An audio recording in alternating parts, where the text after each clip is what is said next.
Bonjour et bienvenue à bord de cette MG5. Et ouais, la toute dernière. Nous sommes juste après quelques jours après sa sortie officielle.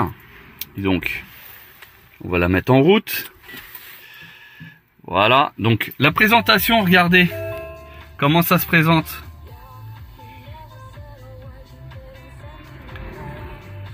Voilà, c'est... Alors, j'éteins la musique pour l'histoire de droit d'auteur. Comme vous pouvez voir ici, donc on a les menus, toujours avec les touches ici. Hein, voilà, bah là on a la date, hein, on est le 26 avril, 11h50. Une météo qui est franchement est pas top, hein, mais bon. Donc version, donc là on est en conduite confort KERS 2, donc les réglages se font ici, le KERS. Donc là j'ai mis sur 1, là sur 2 et sur 3. Ici c'est le mode de conduite, donc qu'on mette en fait là c'est économique, donc là je suis au maximum, il n'y a pas de mode neige pour le coup. Confort, ce qui veut dire normal, et sport. Et on n'a pas hyper sport. Voilà, donc il y a 3 modes de conduite. Vous avez vu que les autonomies varient. Donc à 75% en mode sport, sachant que il fait que 5 degrés à midi, hein, pratiquement. Donc c'est vrai qu'on a des températures un peu froides ces derniers temps, mais ça va avec le printemps qui arrive. Enfin, on est déjà au printemps malheureusement, mais bon, avec les météos aujourd'hui, hein, c'est un peu bizarre. Donc, je remets en confort. Vous voyez, on fait un peu plus de kilomètres et 260. Donc, en gros, on va dire que du sport à normal, on a à peu près 10 km de différence.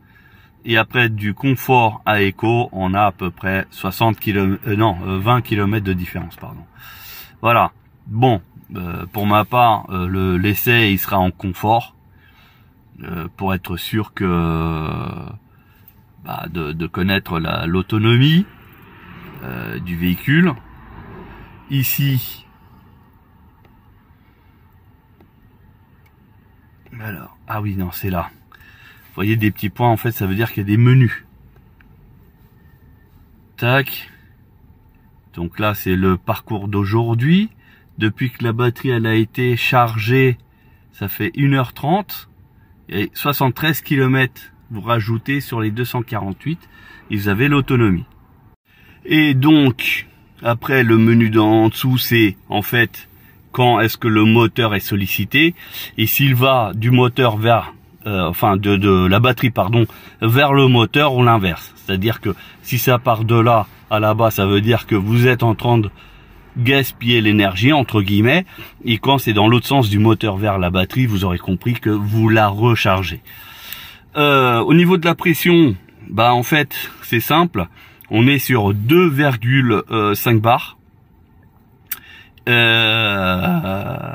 Tiens, c'est bizarre, il y a une roue qui manque un peu d'air. On a aussi, comme sur l'EHS, la température des pneus. Donc ça, c'est pas mal. Ça permet de savoir si les pneus ils sont, on va dire, en une bonne adhérence. Par exemple, s'ils sont chauds ou s'ils sont froids, ça veut dire qu'ils auraient tendance à éventuellement à favoriser une glissade. Voilà. Et puis après, ici, on a donc les fameuses tensions, la rotation du moteur. Voilà, donc là j'ai un chauffage qui est allumé, le niveau de charge. Ah oui, ça c'est la batterie 12 volts. Donc vous voyez, on a 14 volts 1 niveau de charge, donc il est considéré comme la batterie est bien pleine. Si jamais vous avez des dysfonctionnements de la batterie, c'est-à-dire qu'ici je crois que de mémoire, c'est si vous avez inférieur à 12 volts, il se peut que le véhicule refuse de démarrer. Donc si c'est le cas, pas de panique, il suffit d'avoir un petit booster, vous mettez à la batterie et paf, la voiture elle repart. C'est pas un truc spécial MG, c'est malheureusement sur toutes les voitures électriques. Voilà, donc là on voit que le niveau il est bon, il n'y a pas de problème. Et après, on revient au menu principal. Donc 26 avril. Voilà. Ici, donc, tous les avertissements, en fait, du dysfonctionnement du véhicule. Donc, en fait, je navigue uniquement avec cette palette-là. Le haut, le bas, ça, c'était pour l'autre menu. Vous voyez, là, les petits points, ils défilent. Hein. Voilà, donc ça bouge pas. Et après, quand vous faites sur le côté, bah, c'est le menu d'après. D'ailleurs, ici, vous avez un défilement des autres menus. Regardez, tac. Voilà, et ça, c'est ce qu'il y a par défaut. Et on revient après, donc surveillance de la vitesse. Si on veut, par exemple, là, j'appuie sur OK. Là, je l'ai mis en off. Mais sinon, si on veut, par exemple, limiter la voiture à 50 km/h, parce que vous faites majoritairement que ça, dès que vous allez faire du 51 km/h, ça va biper. Et vous allez pouvoir dépasser la vitesse, mais ça va vous faire des bips. Voilà, donc moi, je le mets en off parce que j'estime que j'ai pas besoin qu'il me bip. Alors il me marque 240 km/h, le véhicule les atteint pas. Niveau luminosité, donc ça c'est pour l'écran, vous voyez, hein, là j'ajuste. Là c'est le médium et là c'est le max. Médium, ça suffit largement, surtout la nuit, parce que ça peut éblouir. Donc ça peut être prochain entretien. Donc là il vous donne la date, l'heure, enfin bref. Donc et après on recommence. Donc moi là-dessus ce qui m'intéresse c'est celui-là. Donc comme vous avez pu voir, il y a une consommation de 19 kW, 73 km de réalisé pour une vitesse moyenne de 47 km/h. Donc ça veut dire que dans la conduite j'ai eu des petites pointes à 90 km/h, voire un petit peu plus même. Mais globalement, voilà, c'est un usage campagne. Voilà, c'est pas du tout urbain. Et du coup, voilà, si vous faites que de l'urbain, la consommation, je vous le dis, vous avez la possibilité de être inférieur à 15 kW. Voilà, ça c'est pour la partie cockpit, qui est assez fonctionnelle. Contour ici, enfin ce qu'on peut appeler contour, en fait, c'est la puissance de dosage de l'accélérateur, qui se trouve ici de l'autre côté, donc c'est la vitesse. Et après au niveau de l'infodivertissement, et là c'est beaucoup plus sympa. Donc on est comme sur le ZS2, mais je dirais d'une version un petit peu plus élaborée, si je peux dire. Pourquoi? Parce qu'en fait il y a un petit peu plus de menus. Là on est certainement équivalent à du Marvel. Sauf que là, au lieu d'avoir un grand écran en long, bah on l'a en mode paysage, un peu étroit à mon goût. Mais après, voilà, hein, ce qui compte, c'est que ça fasse son job. C'est un peu étroit. J'aurais préféré qu'il soit un peu plus haut. Gros avantage, et ça c'est, je vous le dis, et vous le voyez d'ailleurs ici. Vous voyez là, il y a un décalé. Ici, on a à peu près, à vue d'œil, 5-6 cm ici. Et là-bas, on a à peine 2-3. Donc, ce qui fait que l'écran, il est un peu orienté vers le conducteur. Et ça, en termes de confort d'utilisation, c'est très bien vu. Et malgré cette inclinaison, le passager, il n'est pas embêté. Il voit ce qui se passe sur l'écran sans aucun problème. Ça, c'est un très bon point. Moi, perso, je préfère que ça soit légèrement comme ça parce que c'est plus pratique d'accès, on voit mieux. Voilà. Attention, ce n'est qu'un avis personnel. Moi, j'adhère. Autre changement aussi, c'est que bah, c'est plus le cuir intégral. C'est-à-dire que là-dessus, ils ont mis un matériau façon jean. D'ailleurs, lors de la présentation avec l'utilisatrice d'une MG ZS1 que vous avez vu là il y a à peine quelques jours, eh ben vous avez vu qu'elle aussi elle appréciait, etc. Donc là, je vous fais une vidéo, on va dire un petit peu plus personnelle. Et effectivement, ça se marie très bien. Le noir laqué ici du plus bel effet. Les touches ici au niveau de l'écran qui sont très bien, bon elles sont un peu grandes, mais en même temps ça permet de bien viser, on n'aura pas d'excuses. La touche là pour le chauffage, la touche ici d'accès direct au chauffage, voilà. On pourra éventuellement se dire que les touches sont petites. Si on clique et ça réagit, bon là ça réagit, c'est assez bien. Le truc qui est sympa, c'est qu'on sait où va le vent. Voilà, donc ça c'est sympa. C'est du coup on voit d'un simple coup d'œil le fonctionnement. Température extérieure 5 degrés, je le répète. Voilà, c'est très peu pour la saison, je vous l'accorde. Et là j'ai 22 degrés, donc la clim elle est activée parce que sans la clim les performances sont beaucoup moindres. Et à savoir aussi que quand vous roulez en mode éco, c'est pour ça que je laisse toujours en confort, quand vous roulez en mode éco, les performances du chauffage elles sont aussi très limitées. Donc voilà, ça c'est juste à titre d'information.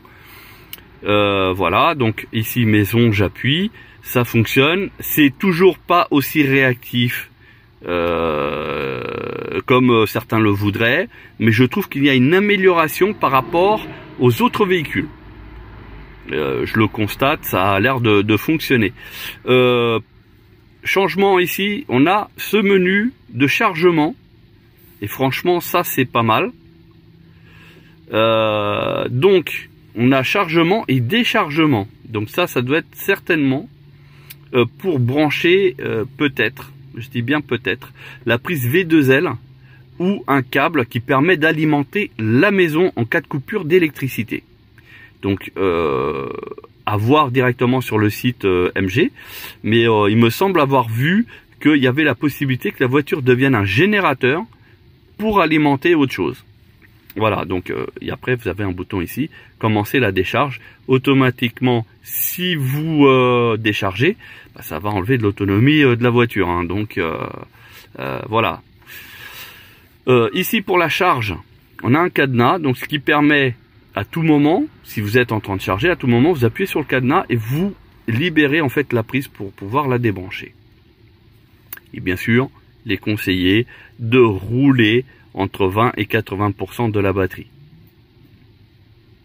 Voilà, ici c'est pour la charge programmée. Donc vous voyez, début de charge en heure creuse à 22h35 et elle s'arrête à 5h du matin.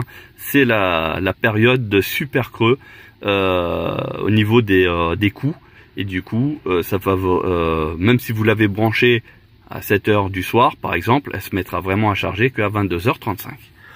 Vous pouvez aussi télécharger l'application MGI Smart et piloter depuis l'application dédiée votre voiture.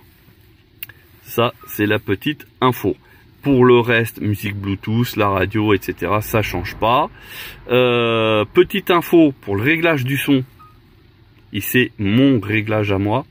Alors oui, c'est ici. Ils l'ont pas mis dans le son ici, comme on aurait espéré. Où là, il va se connecter en Bluetooth, non, même pas. Voilà, bon, il n'y a pas de USB de branché et j'ai pas le Bluetooth de connecté, donc c'est pour ça qu'il n'y a rien. Mais si vous allez dans Réglages, ici, le son.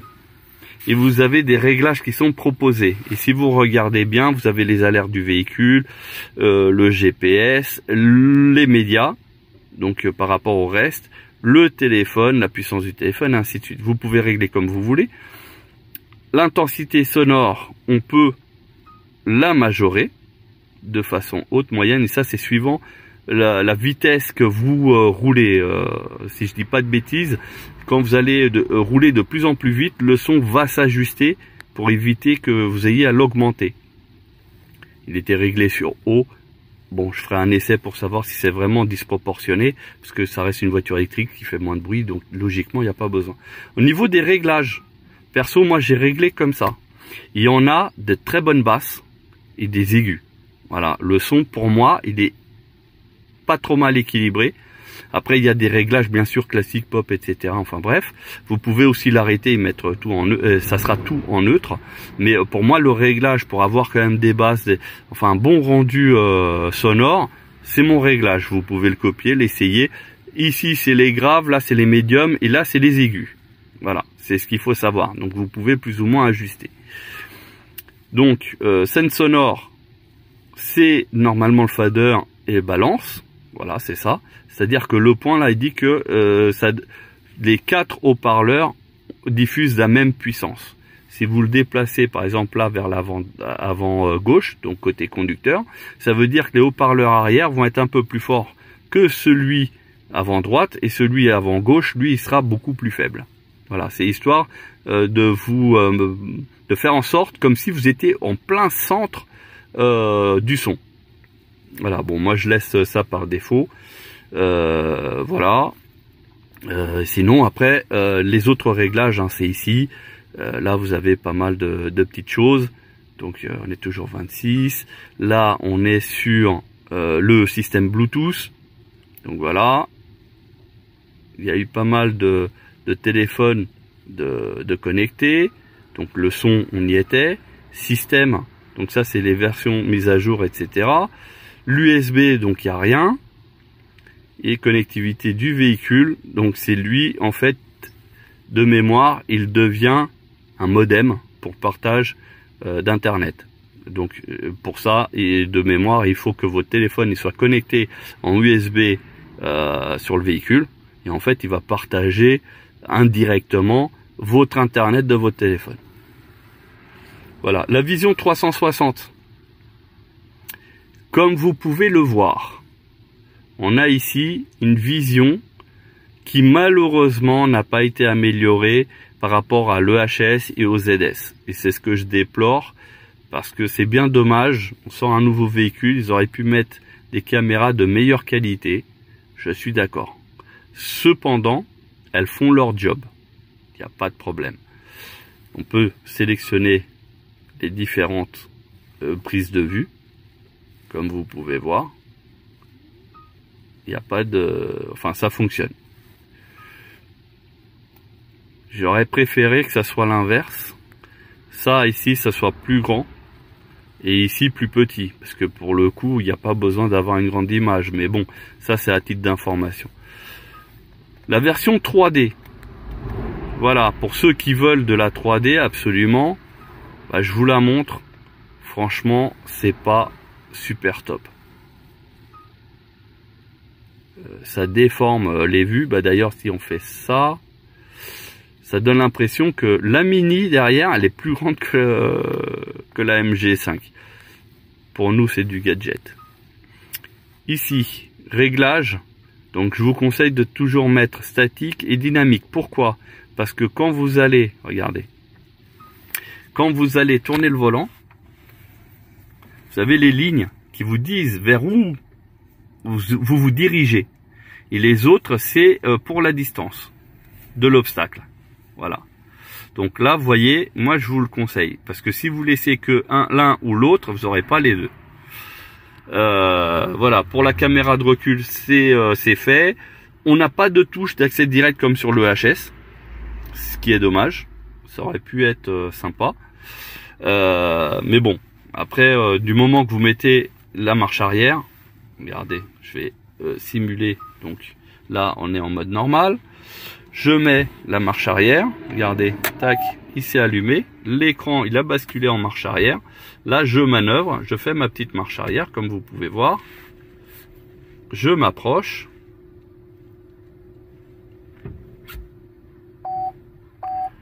Voilà, voilà comment ça se présente. Là, je passe en marche avant. Non, là, je suis en neutre même. Eh ben, il a basculé sur la caméra frontale. Ce qui est très bien. Ça veut dire que vous pouvez faire un créneau en toute sécurité. Et ça, contrairement à certains véhicules de la concurrence, en fait, ça désactive la caméra alors que vous n'avez peut-être pas fini votre créneau. Ça, c'est un très très bon point. Et après, bon, bah, si je roule, donc là, je suis en D. Si je roule, regardez, jusqu'à peu près 20 km/h, la caméra reste active. Si je mets le clignotant, automatiquement, j'ai la caméra du côté du clignotant. Je l'enlève, on repasse à l'avant. Je le mets de l'autre côté, ça passe à l'autre côté. Voilà, donc ça c'est partie fonctionnement caméra, c'est bien. Par contre, niveau qualité, ils auraient pu faire mieux. Parce que là, pour le coup, on pourrait même dire que les caméras de chez AliExpress font mieux. Et surtout que là, on voit que la caméra, elle est intégrée dans un plastique, parce qu'on voit ici le rebord, même ici en haut. Donc, est-ce qu'elle a été correctement calibrée ou autre? Je sais pas, hein, ça reste un véhicule là qui vient d'arriver en concession. Donc, du coup, il n'y a pas de... Enfin, je sais pas s'il y a une campagne de rappel ou autre, mais bon. Voilà. Après, pour le reste, c'est du fonctionnement standard. La radio, la vidéo, ça c'est valable quand vous mettez une clé USB. Il y a l'arrêt, bien sûr. Réglage du véhicule, donc c'est tout ce qui est en fait MG Pilote. Là, tout le système. Donc ça a été mal traduit. Voulez-vous désactiver le système? Bah, normalement, quand c'est coché, ça veut dire oui. Donc là, si je le retire, ça veut dire tout simplement tout est désactivé. Enfin, non, pas tout, pardon. Que cette partie-là, parce que le reste, normalement, ça doit être... Voilà. Le reste, ça reste. Donc, il y a lui, c'est le maintien de ligne. Donc, si on veut garder le maintien de ligne, c'est ici. Et après, vous avez plusieurs réglages. Donc là, on a une alerte. Assistance de sortie de voie, aide au maintien dans la voie. Donc, sinon, soit il fait que biper. Moi, je vais tester avec aide au maintien dans la voie. Ce qui veut dire que, logiquement, il va empêcher le véhicule de sortir. Je laisse en modéré, je laisse aussi les avertisseurs sonores et la vibration. A priori, le véhicule est équipé d'une vibration au volant lorsque la voiture sort de sa voie. Système d'assistance aux embouteillages. Donc ça veut dire que si par exemple vous avez le régulateur de vitesse, il va automatiquement détecter la voiture devant vous. Si elle ralentit, la voiture va ralentir. Et même si ça s'arrête, le véhicule de la MG5 s'arrêtera aussi. Voilà, donc ça on va essayer de faire aussi une vidéo là-dessus. Système anti-collision, donc ça bien sûr je vous conseille de le laisser activer parce que c'est au cas où quelqu'un déboîte ou même un piéton, etc. La voiture va détecter et elle va freiner. D'ailleurs, il y a une alerte plus freinage d'urgence qui est activée. Donc ça, je vous le conseille de le laisser actif. Speed Assist. Alors, normalement, c'est avertissement concernant la vitesse. Donc, logiquement, si parce qu'il y a la reconnaissance des panneaux. Donc, si je le coche, d'ailleurs, je vais le cocher. Tac. Voilà. Comme ça. Ici, vous avez le panneau, là, il est en pointillé, parce que j'ai démarré la voiture, mais j'ai pas roulé avec. Et du coup, quand on va croiser un panneau, il va dire la vitesse. Et là, pour le coup, il va certainement nous indiquer qu'on dépasse la vitesse, certainement avec des bips, etc. Voilà. Mais sinon, globalement, c'est un peu comme les autres MG. Ici, donc, ah bah tiens, donc ça a été programmé pour que quand j'appuie ici, ça soit la caméra 360 qui se mette en route. Ah bah du coup ça c'est bien. Comme elle n'y est plus là-dedans, effectivement on peut programmer la touche pour qu'elle soit 360. Alors je vais vous montrer quels sont les menus. Alors ouverture tactile iBoard ou le CarPlay Android Auto. Voilà, en fait, vous avez le choix entre ces trois possibilités. Donc là, ils ont laissé en 360, moi je laisse. Ici pour le verrouillage des portes. Donc si vous, dès que la voiture elle roule, ça ferme les portes ou pas. Là, ça doit être pour les rétros. Voilà, ça rabatte automatiquement les rétros quand vous éteignez la voiture. Et ici, échauffement de la batterie pendant la conduite. Moi, ça... c'est mieux de laisser actif, surtout quand on a des températures basses comme ça.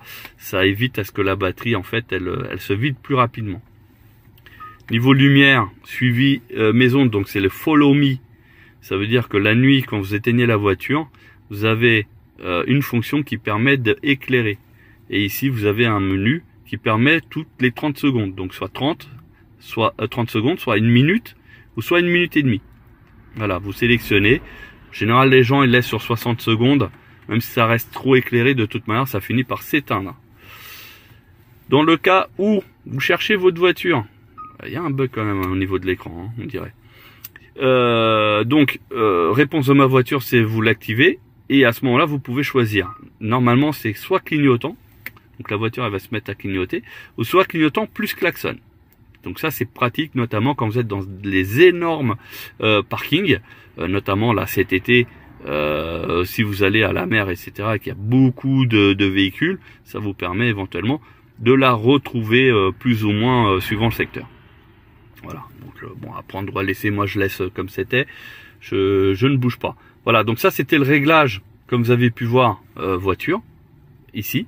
Et après, donc le Bluetooth, etc. Ça, vous connaissez. Après, ça change pas. Ce qui change par rapport au ZS première génération, à l'EHS, c'est que là, on a un nouvel écran qui est comme le ZS2, pour le coup, comme le Marvel aussi. Et là, honnêtement, je trouve que c'est beaucoup plus confortable et plus pratique. Voilà, après ça n'engage que moi, mais là pour le coup je trouve que c'est bien. Bon, le GPS c'est le même que les autres, hein, donc ça change pas, ça fonctionne, c'est fluide, il y a pas de souci. Voilà, donc ça c'était le niveau de l'infodivertissement. Après pour le reste tout est pareil. Alors là on est sur une finition luxury, la lumière d'ambiance a disparu. Par contre, ils ont fait un effort de mettre un petit liseré de finition qui fait le tour du véhicule. Voilà, donc ça c'est voilà, ça fait un petit truc en plus, c'est sympa. Franchement, je trouve ça beau. C'est mieux que s'ils avaient rien mis. Enfin, pour ma part. Après, voilà, ça reste de l'esthétique, hein. Ce qu'on demande à un véhicule, c'est que ça soit fonctionnel. Vous reconnaîtrez toujours le volant et puis les commodos des autres MG. Je pense que c'est la signature de la voiture qui est comme ça. On verra avec les futurs MG qui sortiront, qui sont prévus aussi. Ici, vous avez, là, c'est ce qui a un peu changé. On a terminé la partie chromée. Là, on a des boutons en plastique brut. Après, voilà, ils sont pas vilains. On a une commande des rétroviseurs qui est un peu différente de celle qu'on a l'habitude de voir. D'ailleurs, elle ressemble au ZS2 et qui s'épouse parfaitement. Donc du coup, rien à dire. Au niveau des poignées des portes, fermeture, ça n'a pas changé. C'est la même que les autres MG. Et puis ici, on a donc une finition un peu laquée. Qui fait son plus bel effet, voilà, donc ça c'est bien. Là c'est façon jean, ici on dirait, non, en plastique, en tout cas si c'est du plastique, il a l'air d'être bien réalisé, parce que franchement on croirait que c'est de l'alu, hein. Moi je pense que c'est de l'alu. Donc là, et ici au dessus, donc ça fait toute la longueur et franchement c'est un bel effet. Toujours la partie, donc là on est plus en moussé, on est en dur. Et voilà, d'aspect qui donne l'impression d'être moussé, hein, d'ailleurs. Donc esthétiquement c'est beau, c'est réussi. Au niveau de la console centrale, elle est suspendue. Donc levier de vitesse, frein, etc. Donc au-dessus. Et en dessous, les prises USB et l'alimentation 12 volts. Voilà, et ici, donc sur le plateau, si jamais vous aviez éventuellement une difficulté avec la clé, c'est-à-dire que la voiture, la pile elle est faible, etc., vous avez la possibilité de mettre la clé là, et elle reconnaît la voiture reconnaît la clé et vous pouvez rouler. Voilà, donc le bouton ici central, il est un peu plus petit que sur le ZS. Voilà. Là, il y a une petite couche de plastique laqué. Enfin, c'est un bel effet, d'ailleurs. Voilà, ça c'est clair. Le frein à main automatique. Bouton de warning, il est ici, en physique. Voilà, le bouton d'allumage et extension qui est comme les autres. Donc ça, pareil, ça n'a pas bougé. Au niveau des portes, non, c'est pareil. On a du cuir, donc ici, qui est molletonné. Et on a ici donc le fameux tissu façon jean qui est sur le bord. À voir à l'usage si c'est pas un peu trop salissant parce que c'est quand même assez clair. Et donc en fait c'est un rappel par rapport au siège. Ah oui, j'ai mis, il y a le masque, hein, on est en plein dans la période. Ici on a le jean et là on a le cuir. Et là avec le bord extérieur en cuir. Pareil pour le dossier, on a ici le jean et ici le cuir. Et ce qui est bien, alors j'allais dire il est percé. En fait il est ventilé entre guillemets, mais au final non. Au niveau des appuis-têtes, ça donne ça. C'est du basique. Mais voilà, ça fait leur effet. Et puis à l'arrière, un accoudoir central, donc qui est repliable. Voilà. Par contre, à l'arrière, regardez, on n'a pas le liseré bleu qui continue. À l'arrière, malheureusement, ça reste tout noir. Mais on a la partie quand même laquée. Donc ça, c'est bien. On a quand même la partie arrière ici, que je vais essayer de vous filmer tout à l'heure. Pour voir si c'est molletonné ou pas. En tout cas là la partie d'accoudoir c'est du jean.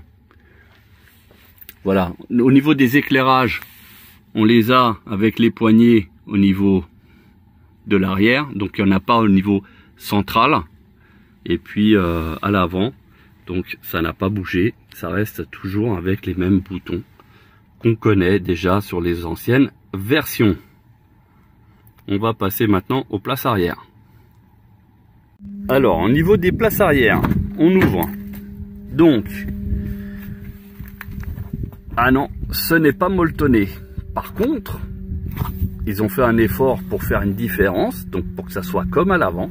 Et comme je vous disais, ici, on n'a pas la même finition, la baguette bleutée, comme on a à l'avant. D'ailleurs, regardez. Voilà. Qu'il y a aussi sur la porte avant. Donc ici à l'arrière on ne l'a pas. Là ici c'est bien du jean, il n'y a pas de souci. Donc la seule différence c'est qu'ici c'est pas molletonné. Donc certainement pour une maîtrise des coûts, pour éviter de remettre du cuir et pour que ça soit le plus économique possible sur le véhicule également. Ici pour la sécurité enfant.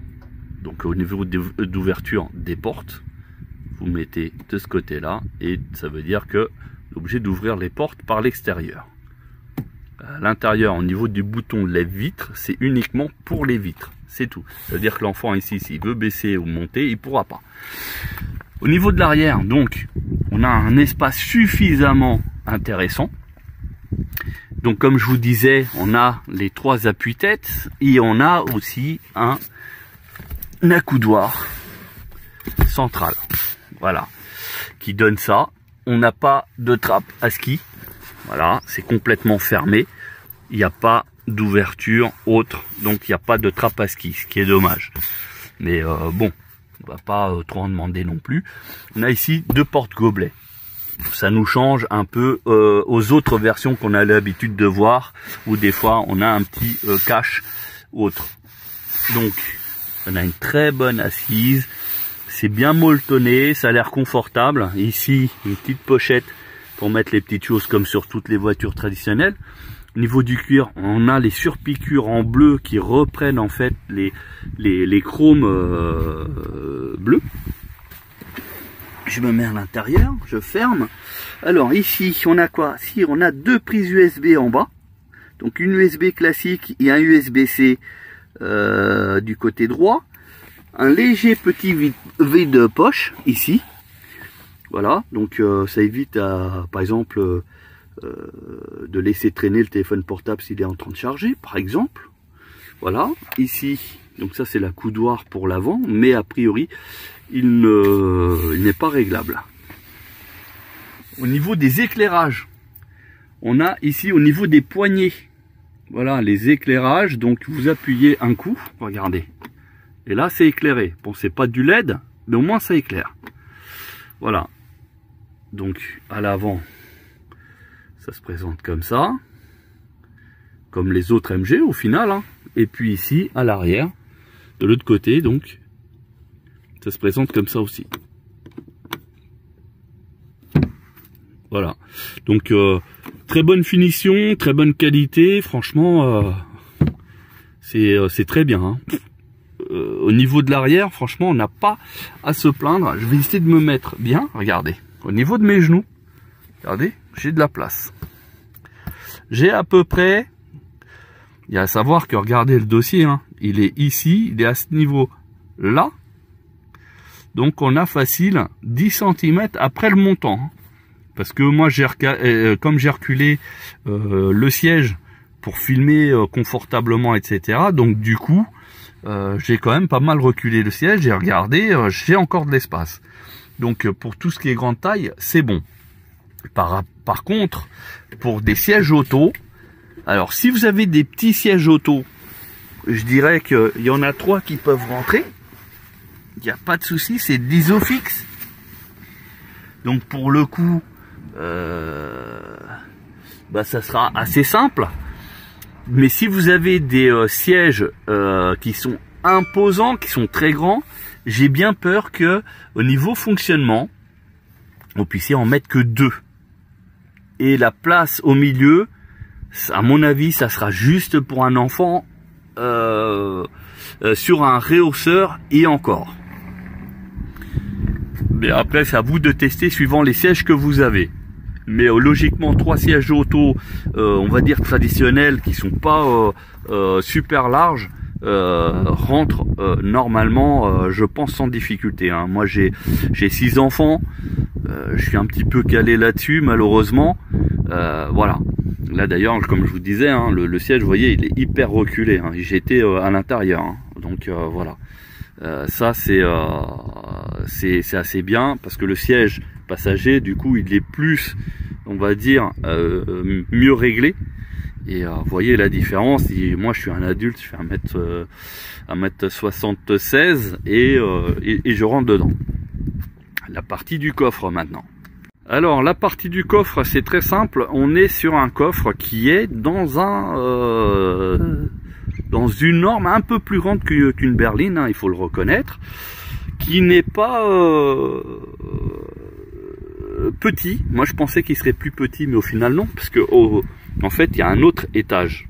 Voilà, ce qui fait que on peut récupérer à peu près encore une dizaine de centimètres.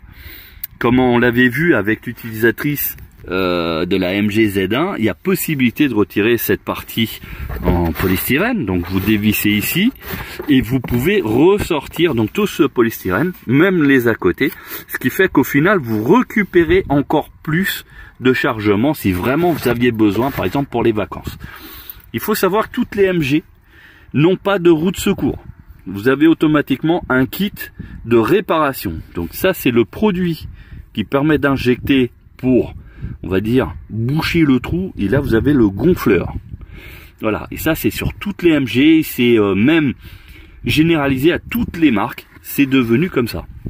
Voilà, donc au niveau du coffre, il n'est pas du tout ridicule.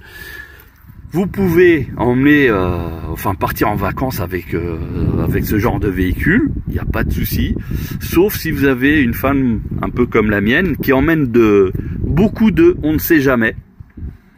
Ou alors ça peut servir, voilà. Donc ma femme elle est très comme ça, hein, on sait jamais, et du coup des fois on surcharge le véhicule ou alors on emmène des choses et au final on n'utilise pas. Toujours le rideau, voilà, donc ça c'est assez fonctionnel, c'est pour un break c'est justifié, pour une berline bon ça ne l'est pas, mais là pour le moment il n'y a pas de berline, donc du coup on ne sait pas si c'est une marque de fabrication qui veut que MG veut à chaque fois des rideaux, parce qu'on aurait pu penser qu'ils auraient mis une partie en fait ici en fixe, et voilà. Bien sûr les sièges sont toujours abattables de tiers, un tiers de tiers, donc c'est hyper simple, vous appuyez, vous poussez ici, voilà, vous poussez et puis vous voyez ça sort. Là même un enfant le fait, hein. Voilà, donc ici pour cette particularité du coffre, donc qui perd la fonction électrique par rapport au EHS qui était vraiment très apprécié, mais après voilà, il faut savoir aussi que il y avait certainement une volonté de faire le véhicule le moins lourd possible, et du coup il y a certains équipements comme le toit panoramique, parce que pour le coup regardez le toit, il a juste les deux barres mais il n'y a pas de toit panoramique alors qu'on est sur une finition luxury. Mais bon, tout ça pour une histoire certainement, je pense, de poids. Alors, on va filmer à l'intérieur au niveau du rétroviseur, parce que rappelez-vous, il y en avait certains sur ZS2 notamment, il y avait une prise USB que certains ont utilisé que pour brancher une dashcam ou brancher autre chose. Bah, sur celle-là, il n'y a pas de prise USB. Par contre, et c'est une partie qu'il faut laisser bien éclairer, etc. parce que c'est où il y a les caméras pour lire les panneaux, entre autres. Voilà, donc je pense avoir fait le tour du véhicule.